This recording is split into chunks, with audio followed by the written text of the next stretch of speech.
जय हिंद, वंदे मातरम। दोस्तों, आप सभी का स्वागत है हमारे बीजी क्लासेज यूट्यूब चैनल के प्लेटफॉर्म पर।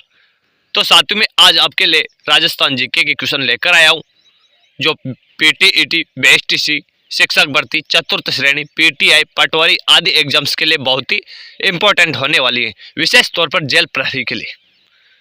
क्योंकि जो जेल प्रहरी का एग्जाम आने वाला है उसके लिए बहुत ही अच्छी क्लास साबित होने वाली है। तो चलते साथियों, चलने से पहले अभी तक जिसने भी चैनल को सब्सक्राइब नहीं किया है वो जल्दी से जाइएगा और चैनल को सब्सक्राइब जरूर कर लीजिएगा साथियों। तो आज का पहला क्वेश्चन आता है साथियों की, प्रसिद्ध भक्त कवयित्री मीराबाई का जो पति था उसका नाम क्या था साथियों। चार ऑप्शन आपके सामने दिए गए हैं, राणा रतन सिंह, राणा उदय सिंह, राणा सांगा और राजकुमार भोजराज। चारों में से आपको एक राइट आंसर बताना है, वो क्या हो जाएगा। तो इसकी बात करें साथियों तो इसका right answer option number D हो जाएगा साथियों, यानी कि राजकुमार भोजराज। मीराबाई के जो पति थे उसका नाम क्या था, राजकुमार भोजराज थे साथियों। और ये किसके पुत्र थे, महाराणा सांगा के पुत्र थे साथियों। किसके पुत्र थे, महाराणा सांगा के पुत्र थे। नेक्स्ट क्वेश्चन आता है कि राजस्थान का भीष्म कहा जाता है। राजस्थान का भीष्म कहा जाता है। चार ऑप्शन आपके सामने दिए गए हैं, कुंवर चूड़ा को, मोक्कल को, राणा कुंभा को या फिर इनमें से कोई नहीं। तो इनमें से आपका एक राइट आंसर बताना है साथियों। इसमें से आपका राइट आंसर क्या हो जाएगा। तो इसकी राइट आंसर की बात करें तो ऑप्शन नंबर इसका ए इसका राइट आंसर हो जाएगा। यानी कि राजस्थान की जो भीष्म पितामह है वो किसे कहा जाता है, कुंवर चूड़ा को राजस्थान का भीष्म पितामह कहा जाता है साथियों। कुंवर चूड़ा को राजस्थान का भीष्म पितामह कहा जाता है साथियों। और बात करते हैं कि मोक्कल कौन थे साथियों। इसके बारे में आपको मेरे को कमेंट करके बताइएगा कि मोक्कल कौन थे और इसका संबंध किससे है और इसे किस बारे में याद किया जाता है साथियों। नेक्स्ट क्वेश्चन आता है कि अलाउद्दीन खिलजी ने चित्तौड़ का नाम बदलकर क्या रखा था। चार ऑप्शन आपके लिए दिए गए हैं, खिजराबाद, जलालाबाद, इलाहाबाद या इनमें से कोई नहीं। तो इसका राइट आंसर क्या हो जाएगा साथियों, ऑप्शन नंबर ए इसका राइट आंसर हो जाएगा। यानी कि जब अलाउद्दीन खिलजी ने चित्तौड़ पर अधिकार किया था उसके बाद जो चित्तौड़ का नाम बदलकर अलाउद्दीन खिलजी ने क्या कर दिया था, खिजराबाद कर दिया था साथियों। और जलालाबाद की बात करें कि जलालाबाद किसका नाम क्या था, तो इसकी बात करें तो जालौर का नाम जलालाबाद कर दिया था साथियों। नेक्स्ट क्वेश्चन आता है कि बहुत ही अच्छा क्वेश्चन है जो बीएसटीसी परीक्षा के अंतर्गत पूछा जा सकता है कि फकीरों का तकिया इमारत कहाँ पर स्थित है। चार ऑप्शन आपके सामने दिए गए हैं, जयपुर, कोटा, अलवर और जैसलमेर। इनमें से आपको एक राइट आंसर बताना है, वो क्या हो जाएगा। जल्दी से कमेंट कीजिएगा साथियों कि फकीरों का तकिया इमारत कहाँ पर स्थित है। बहुत ही अच्छा क्वेश्चन है ये। तो इसकी बात करें तो ऑप्शन नंबर डी इसका राइट आंसर हो जाएगा, यानी कि जैसलमेर जिले में फकीरों का तकिया इमारत स्थित है साथियों। कहाँ पर, जैसलमेर जिले में। नेक्स्ट क्वेश्चन आता है कि अन्नकूट मेला कहाँ पर आयोजित होता है। अन्नकूट मेला कहाँ पर आयोजित होता है साथियों। चार ऑप्शन दिए गए हैं, चित्तौड़गढ़, नाथद्वारा, किशनगढ़ और चारभुजा। तो इसका राइट आंसर क्या हो जाएगा, ऑप्शन नंबर बी इसका राइट आंसर हो जाएगा। यानी कि नाथद्वारा राजसमंद के अंतर्गत स्थित है, जहां पर अन्नकूट महोत्सव आयोजित होता है, जो बहुत ही प्रसिद्ध महोत्सव है साथियों। नेक्स्ट क्वेश्चन आता है कि सांगोद का नान किस जिले का प्रसिद्ध है। चार ऑप्शन दिए गए हैं, कोटा जिले का, बीकानेर जिले का, जोधपुर जिले का या फिर जैसलमेर जिले का। सांगोद का नाम बताना है साथियों आपको। तो इसका राइट आंसर क्या हो जाएगा, ऑप्शन नंबर ए इसका राइट आंसर हो जाएगा। यानी कि कोटा जिले के अंतर्गत मतलब जो सांगोद का नान है वो प्रसिद्ध है साथियों। कौन से जिले में, कोटा जिले में। नेक्स्ट क्वेश्चन आता है कि मेवाड़ का इतिहास में सर्वप्रथम सोने के सिक्के जारी करने वाला शासक कौन था।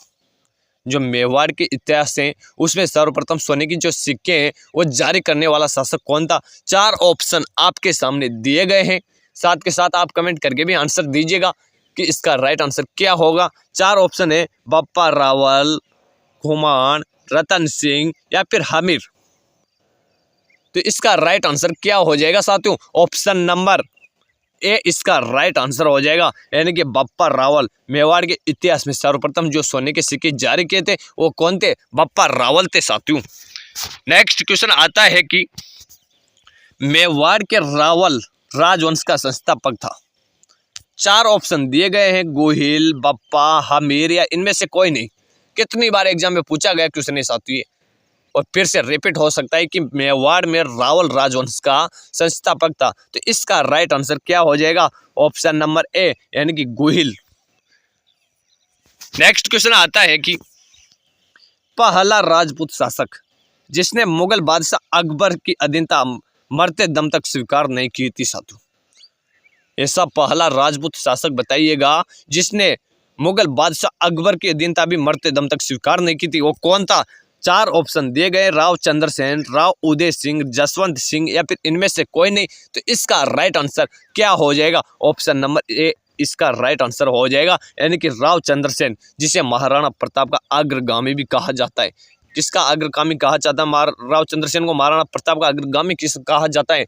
यानी कि ये क्वेश्चन कितनी बार एग्जाम में पूछा गया है कि महाराणा प्रताप का अग्रगामी किसे कहा जाता है? तो इसका राइट आंसर हो जाएगा राव चंद्रसेन को, जिसने मरते दम तक अकबर की भी अधीनता स्वीकार नहीं की थी, क्योंकि महाराणा प्रताप के मार्ग पथ पर चले थे, इसीलिए इसको महाराणा प्रताप का अग्रगामी भी कहा जाता है साथियों।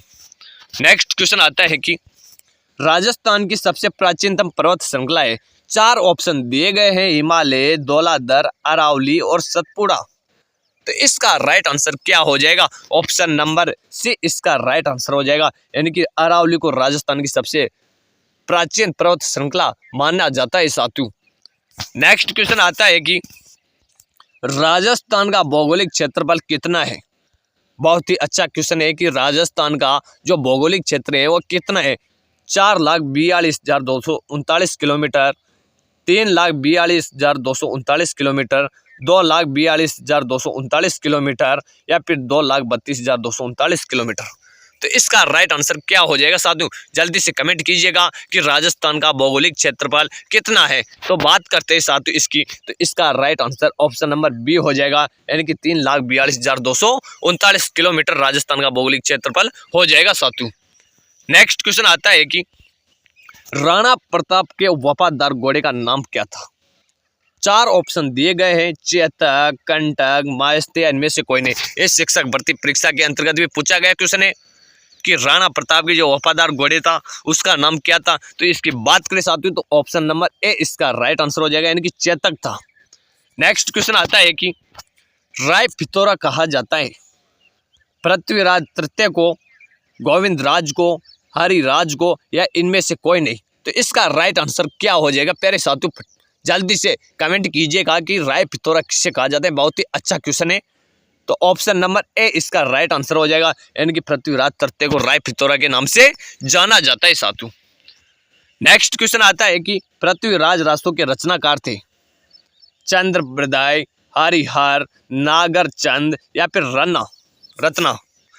4 ऑप्शन दिए गए, इनमें से आपको एक राइट आंसर बताना है कि पृथ्वीराज रासों के रचनाकार कौन थे। तो इसकी बात करें साथियों तो ऑप्शन नंबर ए इसका राइट आंसर हो जाएगा, यानी कि चंद्रबृदाय ने पृथ्वीराज रासो ग्रंथ की रचना की थी, जो बहुत ही सुप्रसिद्ध ग्रंथ माना जाता है साथियों। नेक्स्ट क्वेश्चन आता है कि बांसवाड़ा व डूंगरपुर के मध्य के जो भूभाग हैं उसको किस नाम से जाना जाता है साथियों। 4 ऑप्शन दिए गए हैं, कांटल, बाकर, गिरवा या फिर मेवल। तो इसका राइट आंसर क्या हो जाएगा साथियों? इसकी बात करें तो इसे ऑप्शन नंबर इसका डी हो जाएगा, यानी कि मेवल। बांसवाड़ा व डूंगरपुर के मध्य के जो भूभाग है उसे मेवल के नाम से जाना जाता है साथियों। बात करते हैं कांटल किसे कहा जाता है, तो प्रतापगढ़ के आसपास का जो क्षेत्र है उसे कांटल के नाम से जाना जाता है। नेक्स्ट कि गिरवा या बाकर किसे कहा जाता है?